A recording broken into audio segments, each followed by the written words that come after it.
Hello and welcome back to my channel. In our previous video, we looked at what is high porosity hair and how to manage frizz for high porosity hair. In today's video, let's talk about what is low hair porosity, how to determine the porosity of your hair, and finally how to do the LCO method for low porosity hair. So what is low porosity hair? To better understand that, let's look at some images. This represents our single strand of hair. The innermost layer is called the medulla, the second layer is called the cortex, and the outermost layer is called the cuticle, which is important for today's video. So if we were to look at the cuticle of a low porosity hair, it would look something like in this image. The cuticles of low porosity hair are closely spaced, they are compact and closed. They appear smooth on the hair surface. So one problem with low porosity hair is they cannot easily absorb the moisture from the environment, or the styling products that you put on the surface of your hair does not penetrate the shaft. But the good thing about low porosity hair is that once they do penetrate those moisture or the products, they are very good at retaining it. For contrast, let's look at the cuticle of a high porosity hair. It would look something like in this image. They are more widely spaced, more open, and they appear rough. So for high porosity hair, they can easily absorb moisture or the product that you put on its surface, but they have a problem retaining those products within itself. So how do we determine if we have high or low porosity hair? For that, you want to start with your completely natural hair, meaning your hair shouldn't be wet, you should not have oils, serums, leave-in conditioners or cream.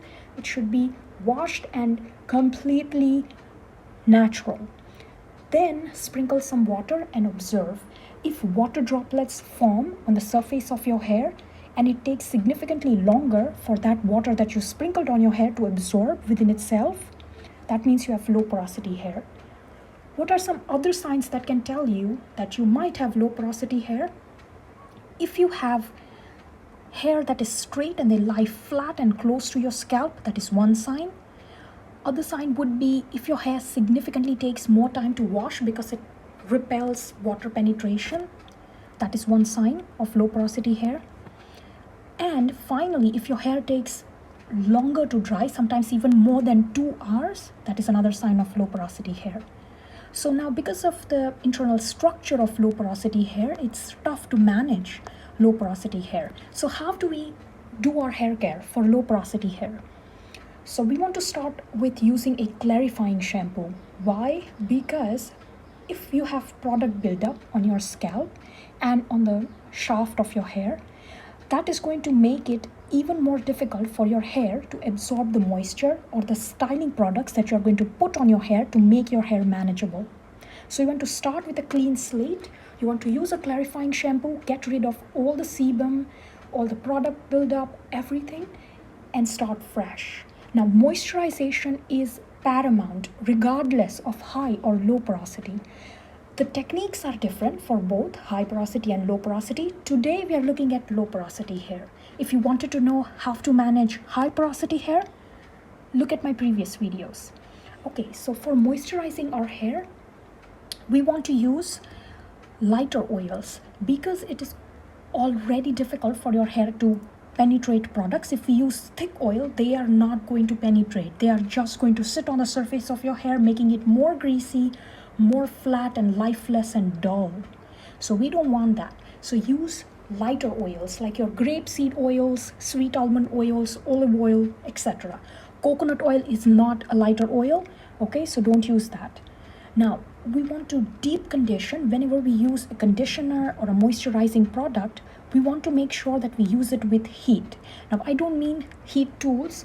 What I mean by heat is wrap a warm hat or a scarf around your head, use a steamer. Why? Because the heat is going to open your cuticles of the hair and make the product penetration better. So that is good. Next, look for humectants in the hair care products. Why humectants? Because humectants have the ability of absorbing the moisture and keeping the environment moist and nice and hydrated. Right? So how do we know if the product has humectants in it? You have to look at the ingredients list. If the ingredients list has pectin, honey, glycerine, aloe vera juice, or aloe vera extracts, that is a humectant.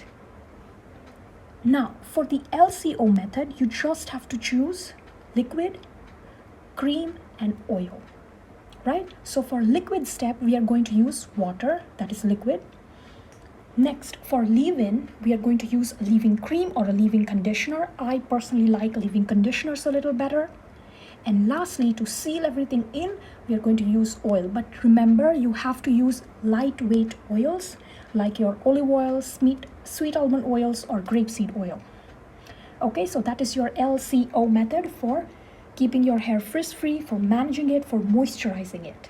So you get the steps. Just to summarize it one more time: lukewarm water that will open the cuticles. Next, leave-in conditioners or leave-in creams. Lastly, use oils that are lightweight like your sweet almond oil, olive oil, or grapeseed oil. Okay, I'll see you in my next video. I hope these tips help you. Thank you.